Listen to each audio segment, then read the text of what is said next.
Hey there, it is your Chapo. This is Amber. I am here with Will and very special guest, Catherine Liu. Catherine has just written a book called Virtue Hoarders, The Case Against the Professional Managerial Class. It is a short, quick, mean read, and we're going to do something a little bit different. We're gonna do a little shopping, for the PMC. So, Catherine, thanks very much for being on. Well, thank you. Would you like to give us just a brief rundown of what the professional managerial class is and why and how they are able to hoard something as ephemeral as virtue? Okay, so the professional managerial class really comes out of John and Barbara Ehrenreich's idea in 1977 that the American left was increasingly dominated by these college-educated people who held certain countercultural values, but mostly thought the working class of America was really retardataire, like literally retarded and backwards. And so this class didn't used to always have this kind of contempt for the working class. If you look at a history of professionals, doctors, managers, white-collar workers, social workers, they were terrified of the working class. Like at the end of the 19th century when there were all of this working class unrest, and they did want to come in and sort of provide solutions. They were much smaller class then. They were much less powerful, huge working class, small, white-collar, salaried employees. And then its numbers exploded as capitalism became more complicated and there was more division of labor. And, today it really dominates what we call content production, content consumption, the creative industries, what the Ehrenreich called the liberal industries. And I feel like their values are kind of like the air we breathe. And it's poisoning us. So I wrote this very polemical thing that was not going to be part of I didn't want to add to the discourse of the PMC, which is very much like, I told you so. Or, Marx says this, and Ehrenreich said this, and this happened here. My premise in writing this was all of you know what this class is. Most of you are reading it, have imbibed its poisonous, toxic values. Let's try to undo it together. There's a lot of debate right now online about the book, and then people calling it fascist, but also be like, Marx said, I'm like, you know what? Marx doesn't live in 2021. Okay, little know-it-alls. Yeah, lecture me on Marx.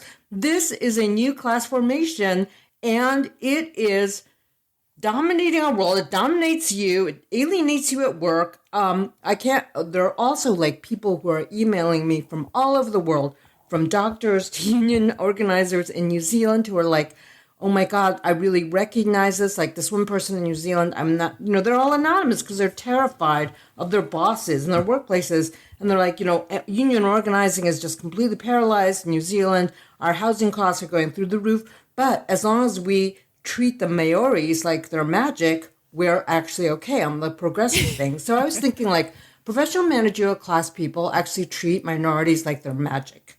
And that magic has to do with actually suppressing class. Okay, so that's my very polemical introduction. Sorry, guys, I just decided to riff on it. Can I just say one other thing about them, though? And this is very much about the product review. So I've been thinking about how the PMC hates materialism, historical materialism, like a history of its own role in creating the economic disaster that is capitalism. But they also hate, just being materialistic because they're so virtuous and they're so rich. They can curate their items, commodities. It's like working class louts, consume without impulse control. But they're all, because you're going to talk about a Marie Honda, giving joy, looking at things, giving joy. They consume even with virtue, which is why I actually hate ad busters, because ad busters made working class people feel like they were just horrible people because they bought brands. And they were, because they're cheap. If you buy a knockoff Nike shirt, it's fucking cheap. So, but the virtuous PMC will not do that. They don't want brands. And so this is, right. They hate materialism of all sorts, both of the left-wing kind and of the sort of commonsensical kind. Can I check in here? It's Will here. I have a question about the title. It's the phrase virtue hoarding. And I'm just wondering here if you could talk about how does one hoard virtue? I mean, I like to hoard all things, but virtue above all, because it's the most prized thing one can have. Do you hoard pets? Actually, Yes, actually. Oh, okay. Well, you only have one. You only have one. I got has two three dogs. cats. On camera. Oh, you have 3 cats. Oh, He's a shoot. cat lady. Okay. Sorry, but okay, you are a hoarder. You hoard virtue by actually making the notion of this restrained relationship to language, politics, consumption, everything else like a special quality that you and your friends possess and that you control. It's like perfectly ideological, but it's a veil of actually them hoarding opportunity, vaccines, money, but they hoard the surface level of this is they hoard this idea of like an American it's actually very Protestant notion of restraint, of open-mindedness, of tolerance, of being like a good Christian person. It's very crypto-Christian. They're very secular, but it's actually very, very crypto-Christian. And it has to do with like having restraint with regard to the other. So, what other people who like, if you curse or if you just like act like, I don't know, I'm going to nerd out here, like Rabelaisian or carnivalesque, if you eat too much, if you do anything, this all like, it offends the PMC somehow. So they manage their own appetites. And the virtue for them is very much about management of themselves, of impulses, and management of inequality right now. That's how they see inequality, like something to manage the other, something to manage work, something to manage. It's a full-on explosion of the managerial ethos that governs all aspects of relations and has killed liberal politics in the United States. So much as you say, Donald Trump, whatever, he's a fascist, whatever, I don't think so, he's a clown. He was like the pure id of hatred of the PMC. Yeah, well, he refused kind of respectable liberal abstemiousness, which is what we want from our elites, is people who pretend like they don't have a ton of money and they aren't enjoying it. Right. And on that note, I thought one of the ways we could sort of tease out the ways in which the PMC hoards virtue is I made a little shopping list. I made a little PMC shopping list. And we could go through all these little PMC products and sort of maybe talk about why they exist, why they appeal to the people they appeal to. So I put the first one. You really collected some very weird, very weird shit. I'm sorry. Okay. Yeah. Well, as an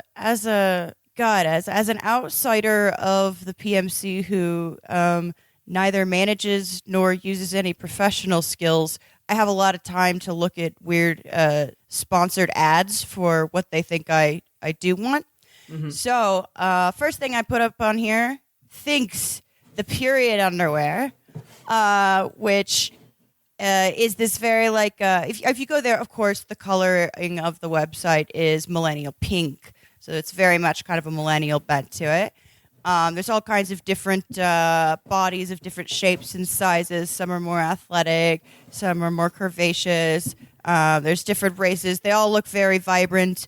They're not doing anything real, but the subtext is that all of them are menstruating into this expensive underwear.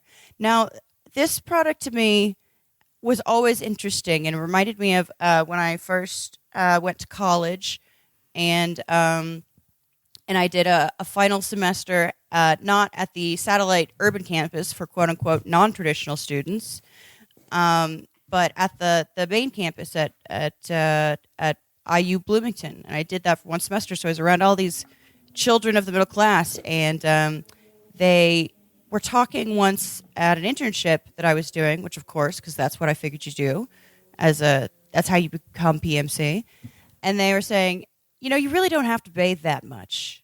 And they were all going through this period of, no pun intended, of the idea that cleaning yourself is actually if you wash your hair too much, you strip the oils. There's some truth to that. But by the end of it, I was like, oh my God, you people are dirty.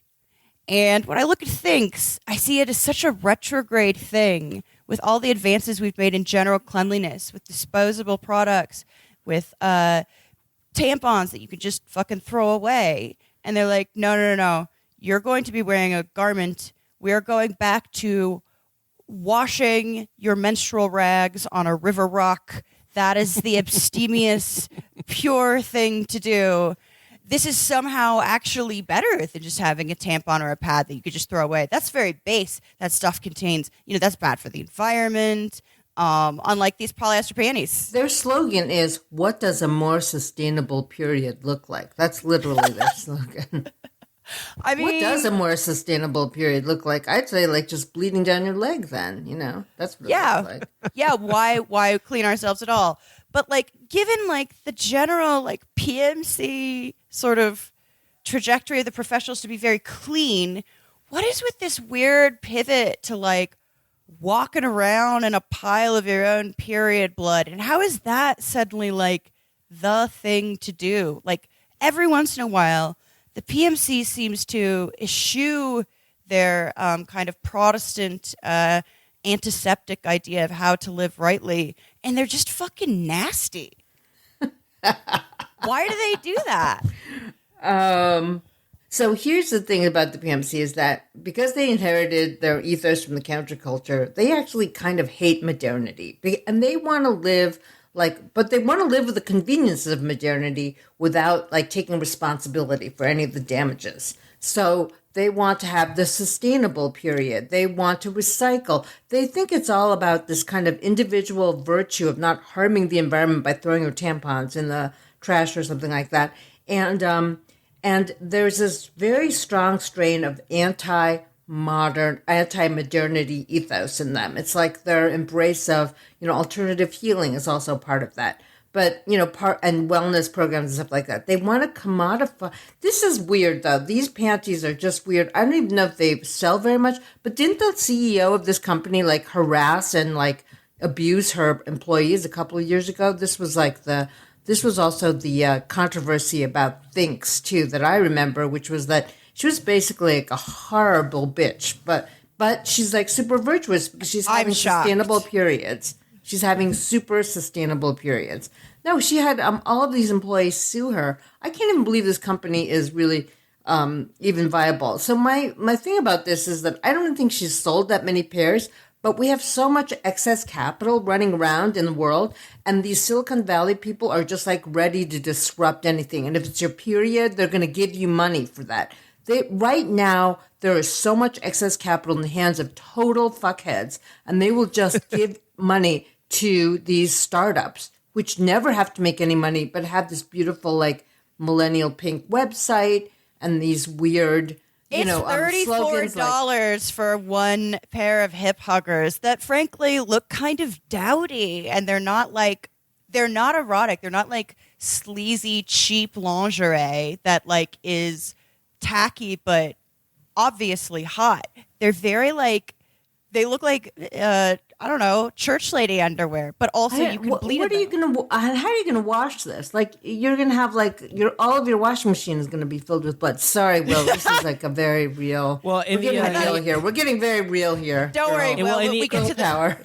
In the interest of full disclosure, I should probably confess to the fact that I am currently wearing right now what I think are the male equivalent of Thinks underwear. The Mack Weldon podcast underwear with silver antimicrobial technology to make my balls and dick not smell. Are they diapers too? The double S diapers? Unfortunately, I cannot just soil them openly. Okay, but okay. I gotta say, they're quite nice underwear to wear. Are they sustainable? Are they sustainable? Are they made from plastic bottles? God no. Yeah. Right, so you're not especially at the Thinks level. Especially because Will just wears one pair and then just throws it out the window after a day. Yeah. No, but think of the name, Amber. Amber, think of the name Thinks. With an X. T-H-I-N-X. Like, what the hell is that? You're thinking, your pussy's thinking, it's a thoughtful menopause. It's a thoughtful menstruation. Yeah, move you to menopause. My pussy is not contemplative. My pussy's dumb as hell.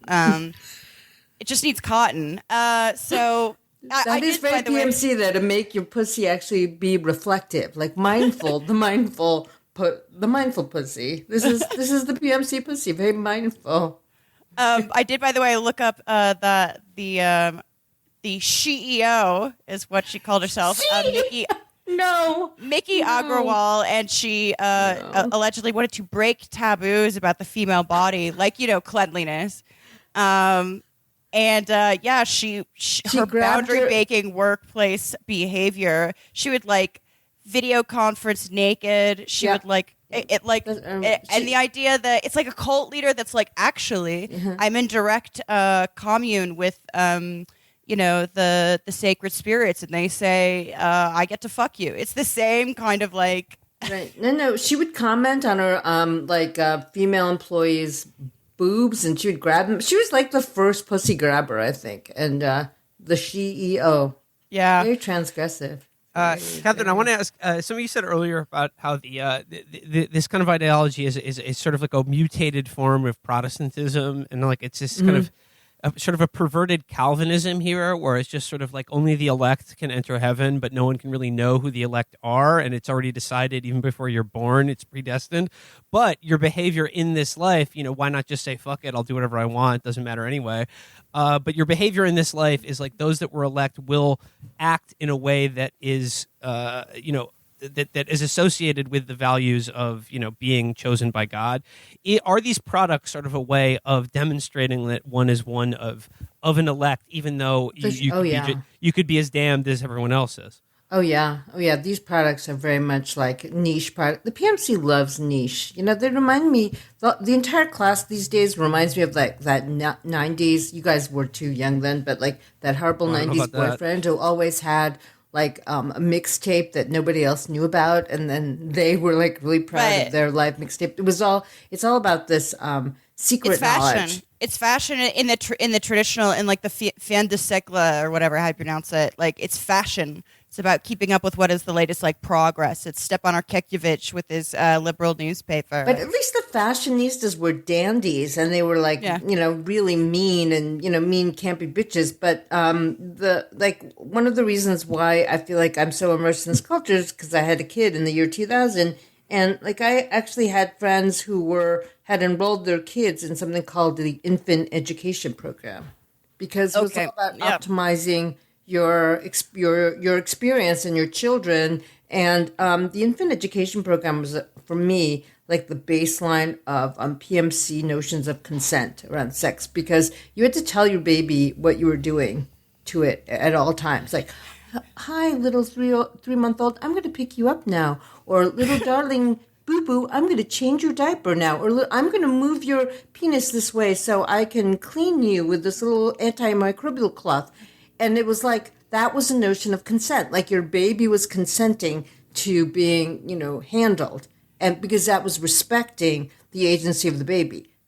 Babies have no agency. Babies are dumb as hell, and they're little tyrants. And if they had their way, they're pure they rule the world with an iron fist. They want the boob, they want the tit, they want to pee, they want to poop wherever they want to. But like, you have to have this like respectful relation. Oh yeah, and you can't like encourage your baby to do anything like sit or walk, because that's like about what you want. So you have to make the baby understand that he or she can do whatever they want. Like I'm telling you. Well, I refuse to ever respect a baby. I will never respect a baby. That's one thing I promise. This was huge in Silver Lake. This was huge in Los Feliz. Like, this was huge in that like whole creative industries, Hollywood gentrifying neighborhood, where I learned about this and was humiliated by the fact that I did not do this to my baby. Okay, well, on that note, because we don't want to like get too in the weeds here, let's move on to babies. I have 2 more products in the chat. One is the Nanit Plus. Again, there's a lot of pink. Everything loves pink. And the other is the Owlet Smart Sock. Okay, so the Nanit is called one of the best inventions of 2018 by Time Magazine. It's a baby monitor that kind of looks like a little bit like Hal from 2001. It looks like a shower head you put in a crib. I was thinking, like, is this an automatic baby washer when I first saw it? And it's actually a camera. It's a camera. It's advertised as your baby's personal sleep trainer, sensor-free breathing motion monitoring, and your baby book on autopilot. It says it keeps babies connected, or keeps families connected.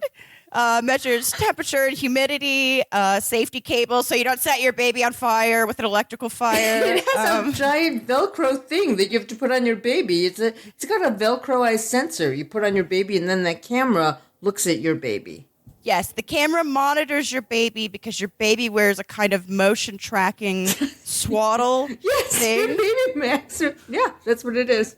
That's totally what it is. The other one, the Owlet Smart Sock, is similar, just as menacing. Also a bit, also Bluetooth enabled, connect to your phone, has an app. This one is just a sock. The website is actually the thing that came after Millennial Pink, like Enlightenment Green or whatever, this washed out jade green. Elizabeth Which, by the way, Warren is Green. $300. Yeah. Elizabeth Warren Green, yeah, it's got that This Warren one's energy. It's no, so $300. I did a little research on this product when I published this piece on Jacobin on children and socialism. So it kind of wraps around your baby's foot and has all this sensors, and it keeps like emitting all this data into your smartphone, so you can It's a Fitbit track your baby. for your baby. Yeah, it's a Fitbit. It's a Fitbit for your baby. But the really, really depressing thing about this company is that it got startup funding from the Obama administration. Oh, my God. Yeah, it got $1 million of funding. Like, it was part of, like, the American Recovery Act. Or You know something. what? He's This not. was like He's still Solyndra, not but done. for babies. He's still not done extending the surveillance state. Now he's No. surveilling babies. No. Like, that's $1 million down the toilet. Like, all of these, like, people, like, welfare moms or humanities professors are accused of wasting public dollars. Like, what happened to those public dollars? And is this a successful item? That's the other thing I want to know. Like, are they making money?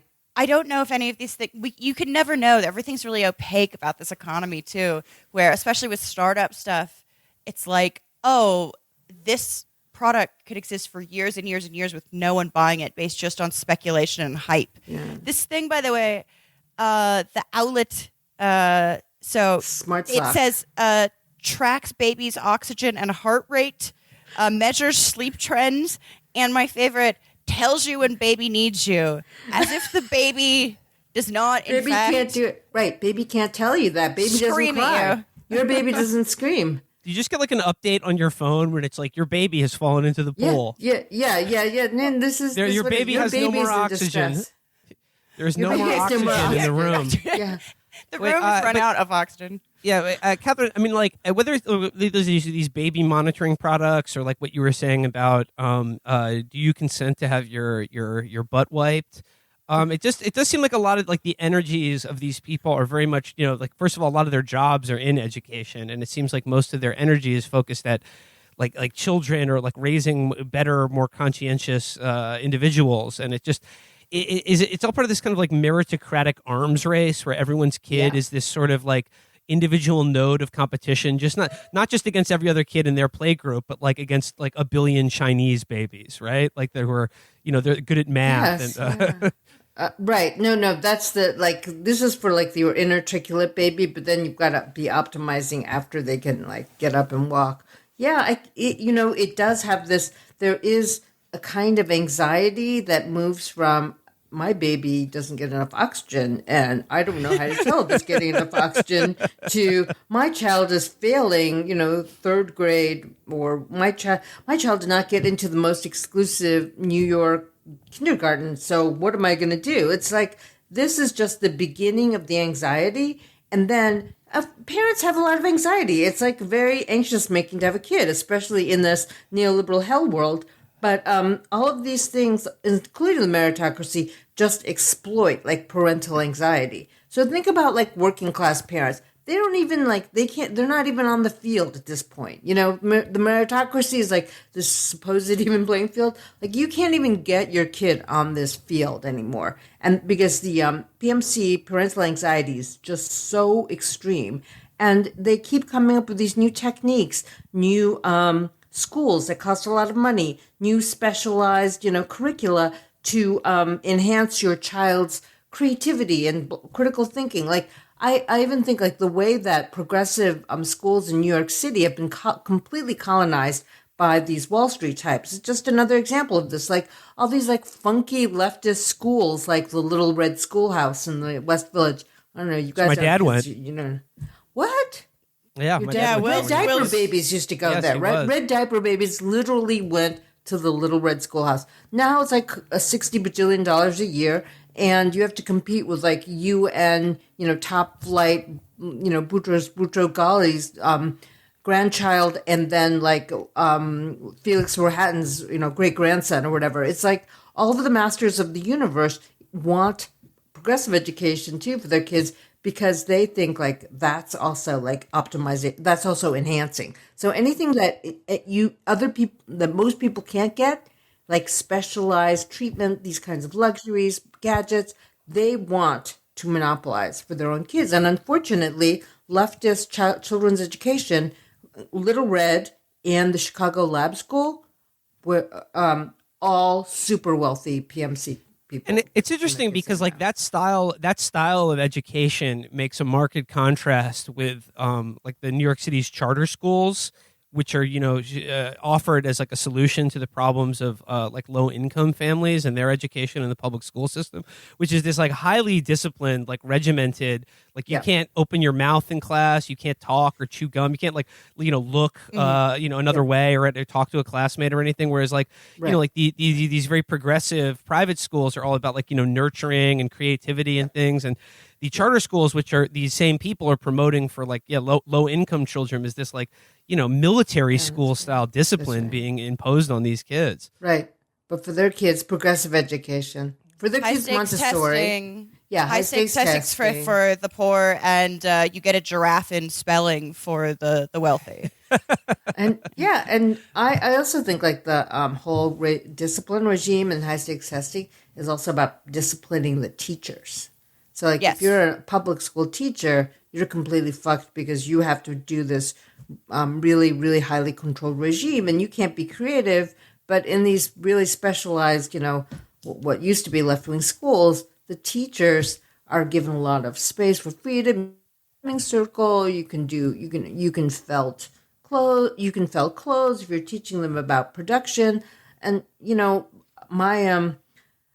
was really amazed, that Little Red was populated by all celebrities' kids. They do this whole year-long curriculum about the Triangle Waste Fire, the Triangle Fire, the waste whatever fire that killed like 200 women in the... little girls, too. It killed children, too. Yeah, in the sweatshops of the early 19th century. Like, they have all this social conscience. And it's almost like the PMC, the upper levels of the PMC especially, want to monopolize social conscience.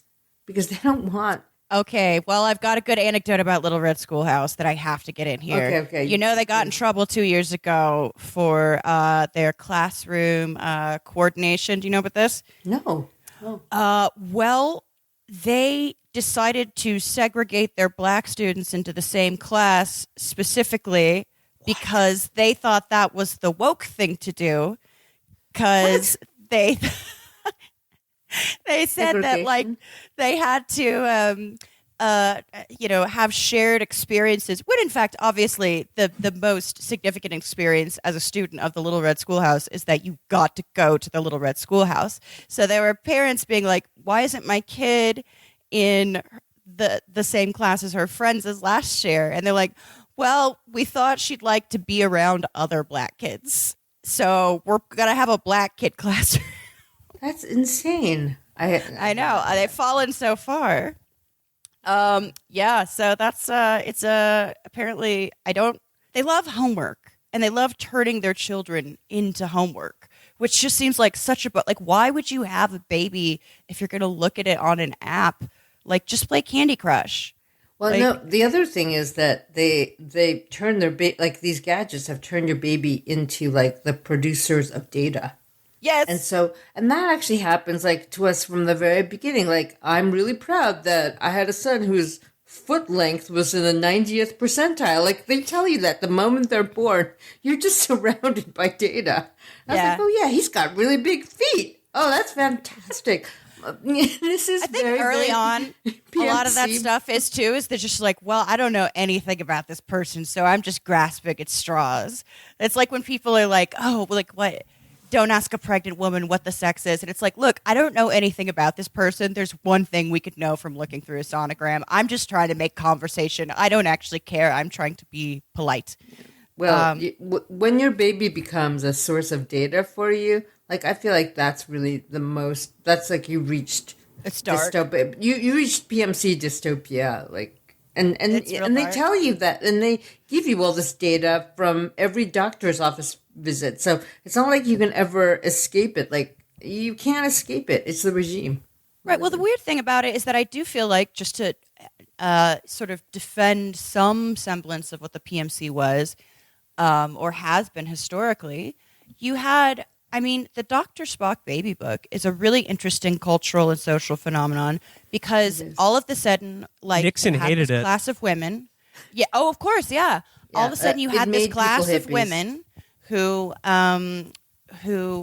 like they weren't rich enough to have like nannies or help, but also they lived isolated in the suburbs, so they didn't have their mother or even their grandmother to learn how to parent intergenerationally. That's They right. didn't have, like an extended family. So all of a sudden they're like, oh shit, what do I do with this That's baby? right. That's And he right. wrote actually this very groundbreaking book that was just very basic things that if you were around your mother or grandmother, you would know. We're just right. like, sometimes the baby cries and that's okay. And sometimes you can pick it up or sometimes you can let it cry. A lot of it is just like, you're fine. The baby's fine. It's stressful.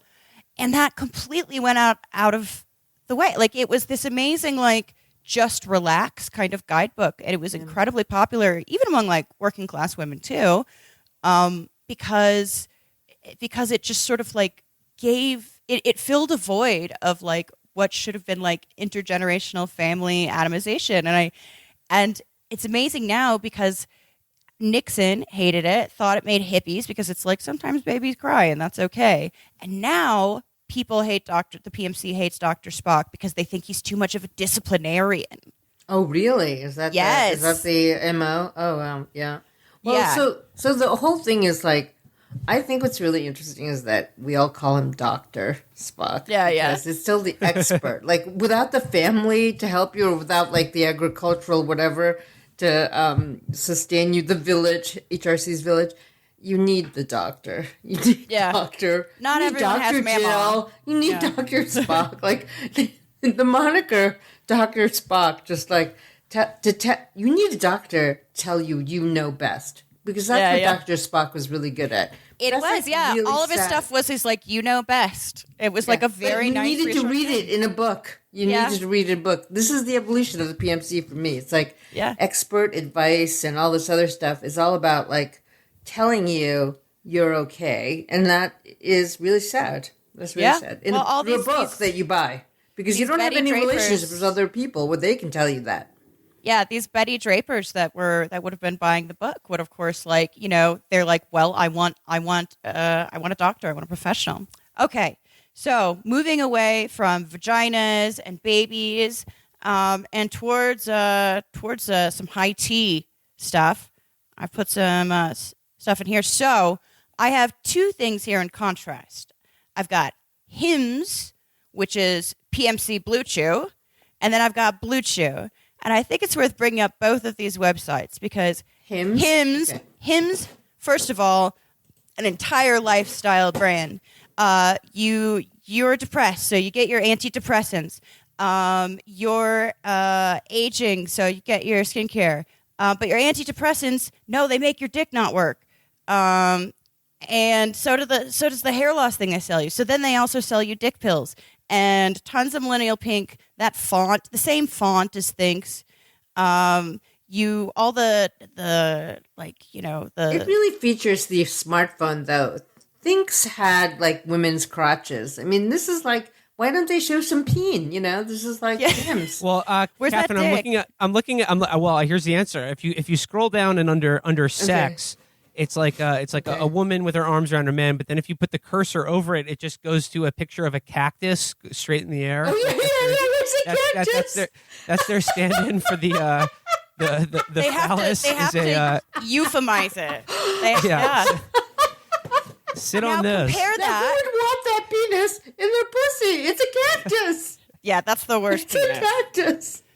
That's not It's for the a mindful pussy. phallus-shaped cactus. That's like really bad PR for penises. Cactuses are really bad PR for penises. Can we just say I know. that? God, can we get some? Yeah, we need better PR people in the penis department. We got to move these units. Yeah, the dick image is not doing well right It's now. so They need to rebrand. anesthetized. It's so sanitized. It's so weird. And the Okay, but smartphone. compare this to Okay. Blue Chew, the working I don't know class Blue Chew. hymns. Okay, I don't know This what is the Blue Chew website is. after this. It's the same thing, totally different aesthetic. It's the same Sex fucking with dick you. pills, Is minus the sex with you? skincare, minus the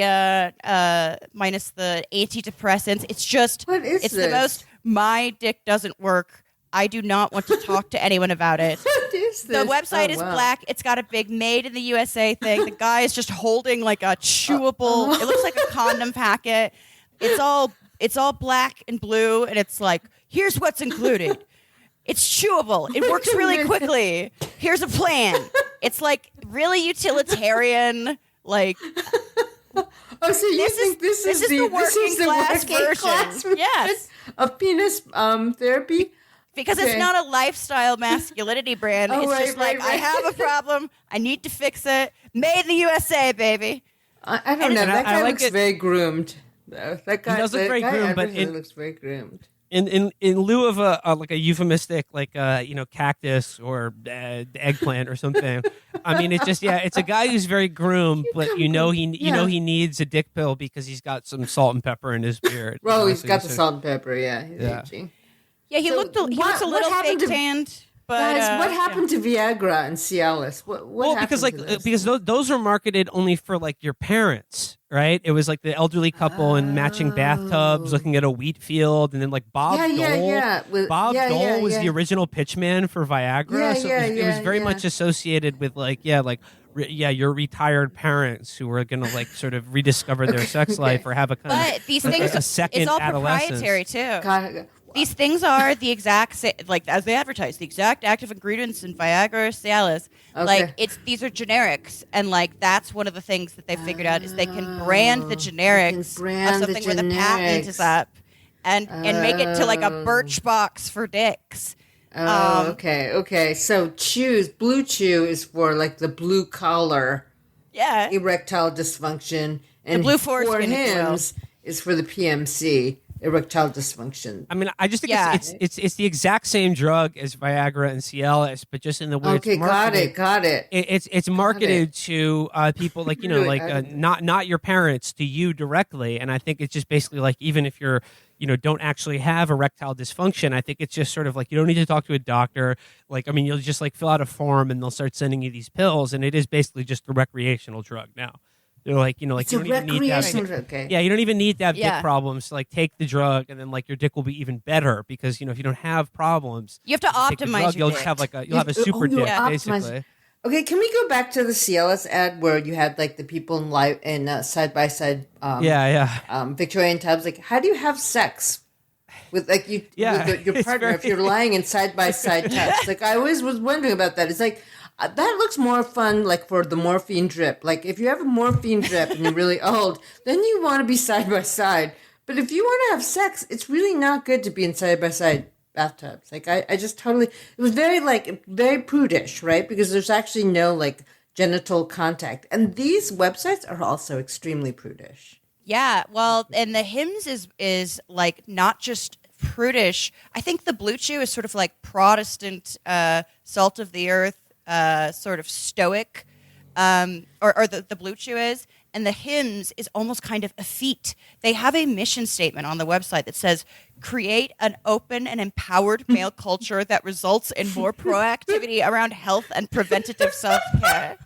Okay, all these people hate pleasure. They actually hate fucking. All of these drugs are supposed to facilitate the act of love, but all this stuff hates pleasure, including Cialis. Because if you were a complete idiot and you took Cialis and you were trying to find your side-by-side bathtubs and you had a big boner and your wife is sitting beside you, like that like actually defeats the purpose of the coital act.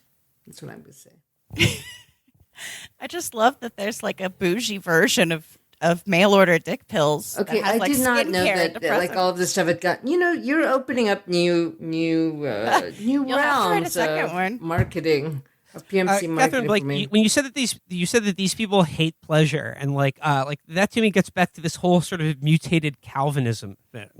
Is it, Yeah. is the abstemiousness, but just like just sort of joy, the baser joys of life seem to be eschewed, and then there's like a whole ideology to sort of manage these baser human instincts and sort of Through sort of performance, Yeah. sexual performance. It doesn't become coitus; it becomes sexual performance. It's also so like individualized, monadic. It's not about like pleasing your partner. Like none of these things are like your woman will love it if your dick is hard for 12 hours, whatever. She won't, but PSA, she won't. But this there's no evocation of the person you were pleasuring. It's all about some weird like optimization of self-administered wellness for the for hims, and for Chewy, I don't know. It's like performance, right? Like I would think like this was a workout pill or something. I mean, It's not about the restoration of function. Like even though dysfunction is the original like diagnosis it was meant to treat,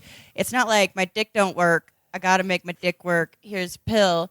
It's like you can be a better you. Your dick can be harder. That's right. It can be so it occurs hard. to me. That's right. It occurs to me that the hokum medicine show products and sawdust pills that are hawked in the back of Hustler magazine like are probably technically more woke because all of those products advertise themselves as like guaranteed to get your girl off. Ooh, right. Yeah, she'll love it. She'll love it. As Yeah. opposed to Blue Chew, which half the time advertises like, hey, and maybe you just want to pop one for the weekend by yourself. But speaking of leisure and pleasure, I put another link in here to one of the PMC's favorite. Oh my God. Yeah, I couldn't even open that one. When I saw that, I was like, I can't even read that. I need like help to read this. I need people to read this with me together. Unlike we debase sensualists who like eat and have sex and do drugs because they're fun and we want to have a good time, the PMC has figured out how to turn doing drugs into homework. So I had an article here about microdosing, or as they put it, performance-enhancing psychedelics. They're why? biohackers. Amber, they're biohackers too. Biohackers. They're hacking biology. This is the darkest thing to me. It's like we accidentally discovered acid, probably did all kinds of horrible CIA things with it, but now I thought we figured out what it was. It was a thing you do every few months, and when you're on the beach with your buddies, and you think for a minute that you see God, and then the next day you feel all right. And it's like, oh, that was a fun time. It's a little roller coaster ride. No, it's for work. It is for work. It's for work, yeah.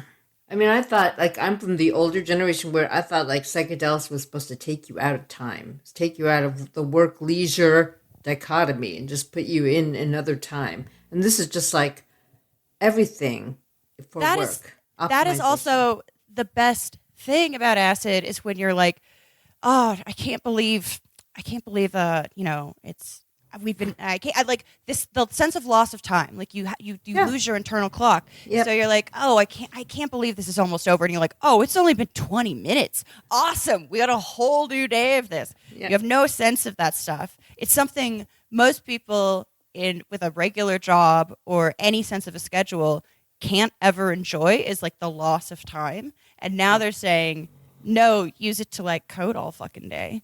Yep. Gross. I mean, it's just this idea that like a drug experience will just sort of like flush out whatever gunk is in your brain, and it like could be a positive experience for your overall mental health and well being. But now it's like it's like sort of like a vaccine. You just do like a little bit of LSD to just keep the gears in your head turning with maximum efficiency. Right. They love that homeopathic thing where you turn.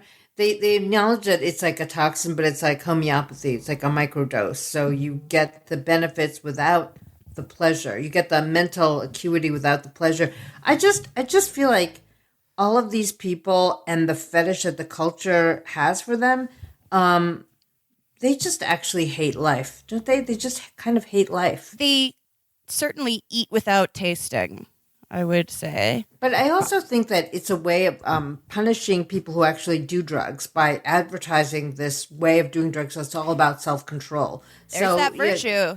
Oh, I do drugs, but in the right way. You're doing them wrong. Oh, yeah. You guys, you losers do drugs this way. Like, we're winning, and we do drugs this way. Everyone who does drugs just for fun, they're a bunch of fucking losers. I mean, this is also about Barbara Ehrenreich's book, Fear of Falling. It's all about fear of falling into pleasure, fear of falling into hedonism, fear of falling into the other, fear of falling in love. It's all about managing your psyche. And I'm afraid that, generations of people have been damaged by this. I mean, if you go to see a therapist now, in order to get any kind of care with our managed care, you have to fill out, like, are you depressed from a scale of 1 to 10?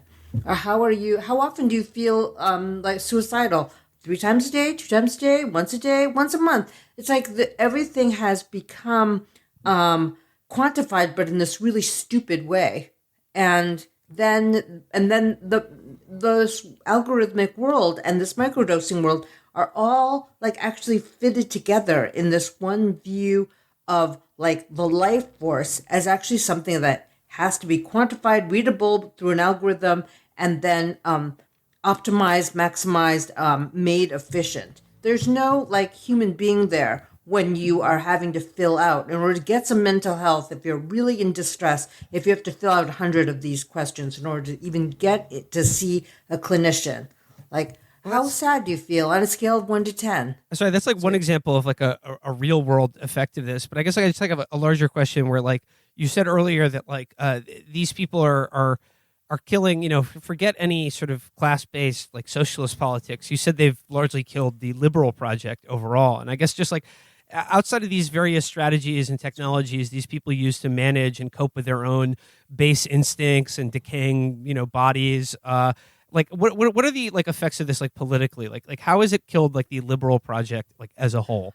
So that's a really good question, Will. And since I've been called a fascist recently on Twitter, you will want to take this with a grain of salt. But the universalist principles of liberalism, high liberalism, was based on the fact that baseline human beings have something in common. Scientific reason was a moment, does create progress. We can be in a field of disagreement and contradiction because we are baseline the same, or we share like some kind of social platform by which we have to, and we struggle over the proper use of resources, the correct political line in order to achieve like maximum social benefits for all. The PMC in its most vanguard form right now denies universalism. It denies, like, if you talk about universalism, they'll call you you're a dipshit, because everyone is there. They've maximized the potential of American pluralism to create this idea that everyone is different in this like micro dosed way, and therefore our identities have to be recognized or centered. And there's this like kind of weird inhuman centering and recognition and visibilization of the other. But basically we have nothing in common. We have shit all in common. And modernity, as I've said before, created all these toxins for the planet. So we have to find these different ways of living and being, consuming, that create the lowest footprint. But as we all know, the environmental disaster that we live in is not going to be adjudicated individually, but for the PMC, and it's like really, really extreme neoliberal vanguard ideological production, we're all like super special individuals, and all we have to do is optimize our relationship to ourselves, our relationship to our particular difference, and that's like that's all the political hope that we can have.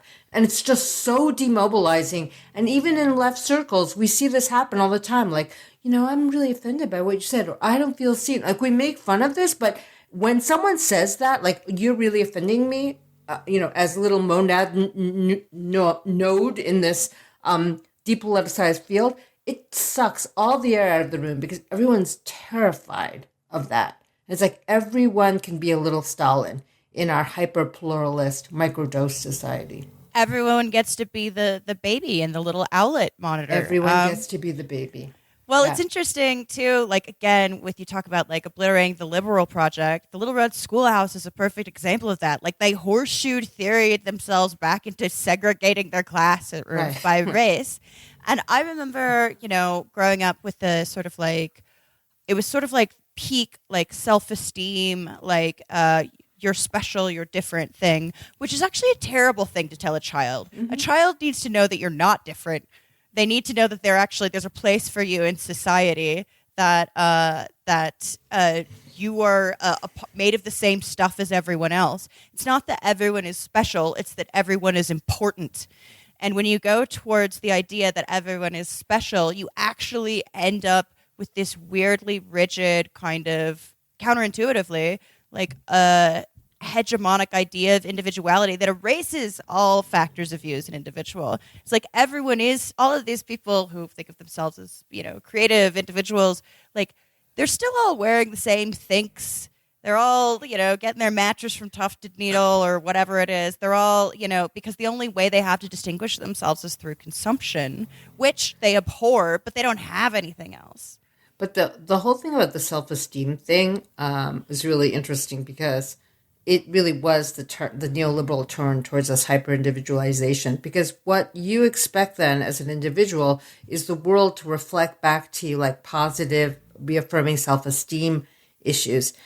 Under high liberalism and, in the socialist utopia, the individual has to earn confidence, which is much more powerful than self-esteem, because in self-esteem you're just in this like biofeedback loop and you expect people to like tell you it's not tell you like at all. Everything is really good. It's totally antisocial. And I feel like what was taken away from children who were brought up with the self-esteem thing is the actual ability to build confidence based on your aspirations towards these universal ideals. So you have all of these very, very fragile people who are expecting the world to give them feedback on something they don't feel like they really deserve.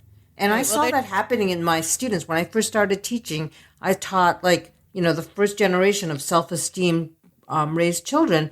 And I realized even if they didn't have the ability, I was supposed to encourage them. And that was exactly the opposite of how I was taught by these hardcore, hard-ass, public school teachers in New York, who I loved. Mm-hmm. Yeah, that's the other thing is actually it isn't damaging to fail. Like we needed to, and I think Christopher Lasch was really good about this when he talked about sports and games, where he's like, actually, people should fail more often. It should just be low stakes. Yeah.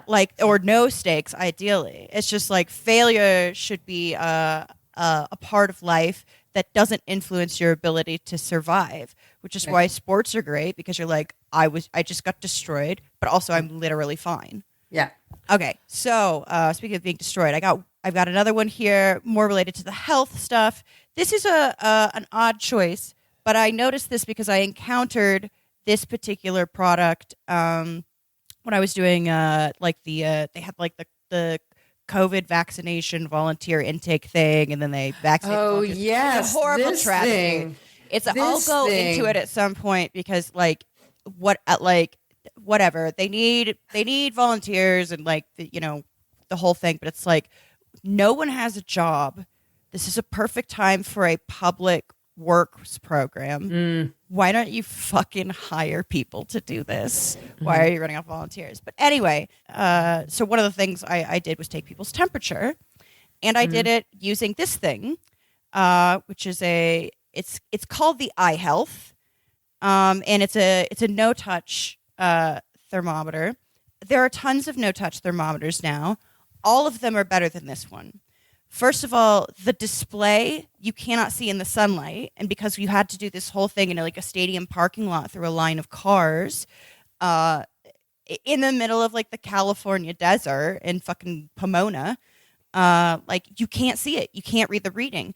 Second of all, it's very sensitive to outdoor weather. So we were getting people who showed like, they are actually like 35 degrees or 107 degrees. And we would have to it's a faulty product. It's poorly designed, but it looks not even like currently like a contemporary Apple product, but maybe like a 2012 iPhone, and it's called an iHealth. No association with it. It's just kind of trying to jump on the brand like aesthetic. But I was going through the product reviews for it on Amazon, and there was this one guy who was so sweet. He says, "I love the design of this thermometer. It's also super easy to use. Unfortunately, I just don't feel ours is accurate. I tested it against several others, and the others were within 0.02 degrees, and this one was always at least a whole degree off one way or another. I can't rely on it as our main thermometer, which is disappointing." It's like, but however, he still gave it 3 stars. Even though it's giving inaccurate readings of people's temperature, it just looks good. But it looks great. It looks great. Look at it. And you can't even read it. It's horrible. We were like bitching about these things the entire time. And this is I know this for a is the fact it official has a feel because thermometer. it looks clean and sleek. Yeah. I don't know why they had so many of these. They had other ones too. But I wonder if there was like a contract or something. Mm-hmm. I'm sure there's something super dark about it. But it looks very futuristic. It looks very Steve Jobs. But it doesn't fucking work. And in the middle of like, I'm like taking the temperature of really, really old people. It needs to be accurate. They could die if you sneeze on them. Like, so you're just saying this is part of the PMC's love of packaging, the iPhone thing. Like for him, it's actually featured a smartphone. So there really is this like question of the sleekness. And I also feel like, one of the things that this class loves is to pretend that nothing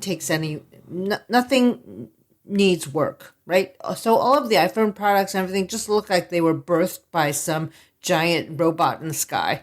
No one put it together. It's like there's no casing.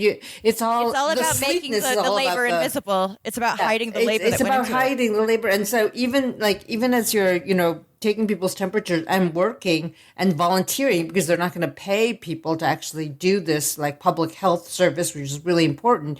You have this faulty thermometer, which is beautifully packaged, which makes you feel like you're not at work. You're just playing with your iPhone.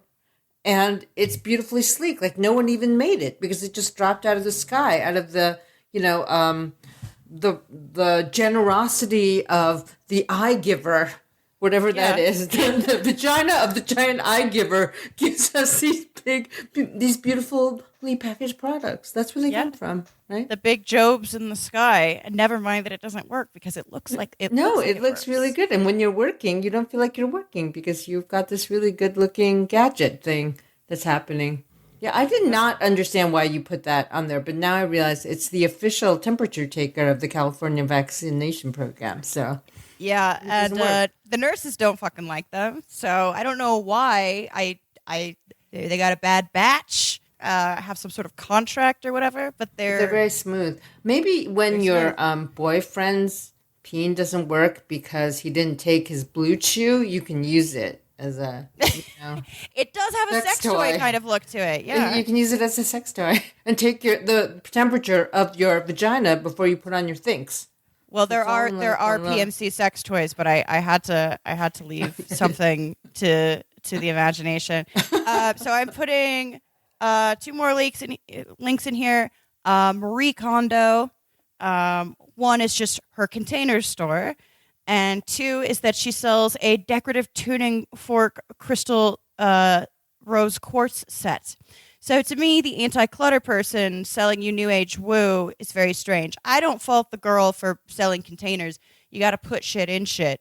But I'm also pro stuff. I like things and objects, and I like. You like clutter? Are you hoarding like Will? What do you hoard?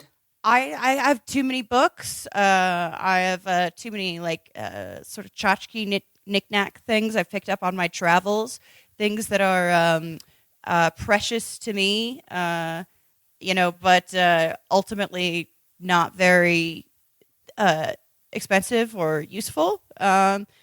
But she's, does this spark joy thing, which is a very whether or not, isn't your ability to experience joy kind of dependent on your state of mind and condition of surviving or thriving at the moment? Like if you're actually depressed, like maybe you would be during a pandemic or in the midst of poverty, does anything spark joy? It's all about this restrained, consumerism, right? You don't want to buy the big golden whatever that the golden cap that Trump enjoys. This particular thing, which is a tuning fork and a crystal rose set, is something that allegedly Marie Kondo she tunes herself every day. She strikes the rose quartz with the tuning fork, and she has this, she tunes herself. And this is supposed to be really good for everyone. Like, we should all be tuning ourselves with a $75 rose quartz thing and a tuning fork, because Marie Kondo is very centered. She doesn't just center other people or black and brown bodies or yellow bodies. She centers herself first. And I'm like, this is insane.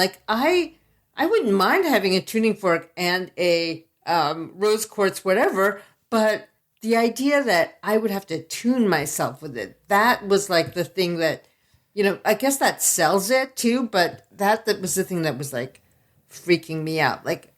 Actually kind of tempted too. I probably need to tune myself. I am extremely stressed out and angry. I'm a very angry person. And maybe if I tune myself with a rose quartz tuning fork, I would be more centered and less angry. I prefer to be tuned by others. I just don't trust my own abilities with this. She tunes herself every day. This is part of the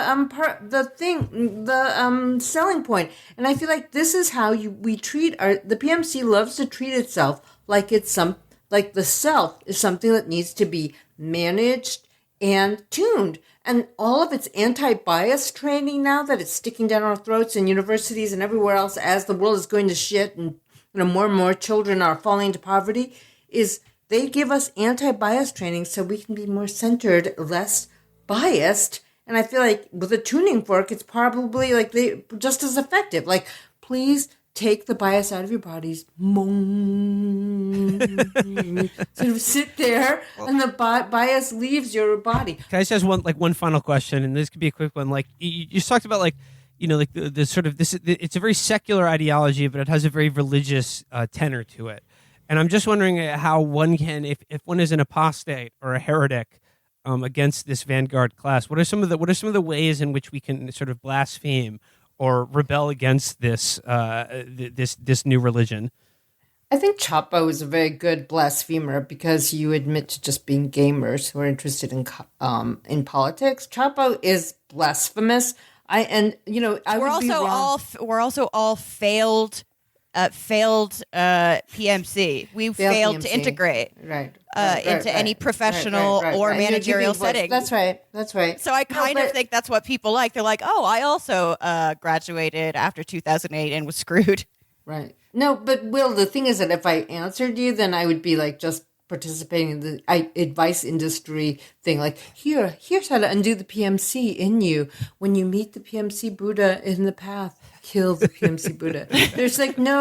There's no way out. Even the questions are phrased in this PMC ether. I just feel like it is so pervasive, this, and ubiquitous. And now finally we are able to talk about it, just to identify it. It's like a microbe that's in us. And now we can finally actually say this is what it is, because it used to be this is what really oppresses us. What is it? And now we can say that it is a class, a hegemonic class that tries to monopolize knowledge, expertise, virtue, and teach us how to experience pleasure. It doesn't want to monopolize pleasure. It actually wants to extirpate any kind of pleasure or immediate sensuous experience that it does not mediate. And that's what's really terrifying about it. Right. Restoring some kind of imaginary balance through managing. Maybe with a crystal tuning fork thing or People are terrorized. I mean, you guys don't realize like how much people who are employed in PMC dominated industries right now are just full of fear. yeah, well, they should have failed like us and started a podcast. No, not everyone can be as funny as you guys. No, that's like the exceptional Horatio Alger failed PMC rags to riches story. No. Yeah, no. we're the not ragged a formula. Not a formula, Amber. People should be paid to be ragged dick pills. Yeah. Ragged dick pills. No, okay, yeah. Dick pills. Sell them raggedy dick pills. Yeah. No, I mean, it's again, like, I don't want people to come out of this being like, oh, I own the period panties and my part of the problem. It's like, no, look, you got to buy panties, whatever. It's like not about the panties. It's about the fact that it's not about the panties. Yeah. It's about the fact that we have to start thinking of a universalist, material politics, which precludes like putting any virtuous sort of lifestyleism of liberalism at the fore. Right. That's right. That's absolutely right. All right. Well, Catherine Liu, thank you very much. The book is Virtue Hoarders, The Case Against the Professional Managerial Class. We will put a link to it. It's very short. It's really fun. Everyone should read it and start your own PMC shopping list, because what the fuck else is there to do right now besides I wrote it like online? a punch in the gut. So if you like that, just like get ready and get punched in the gut. Yeah. The book is like. All right. All right. Thank you so much, guys. Bye. Thanks, Catherine.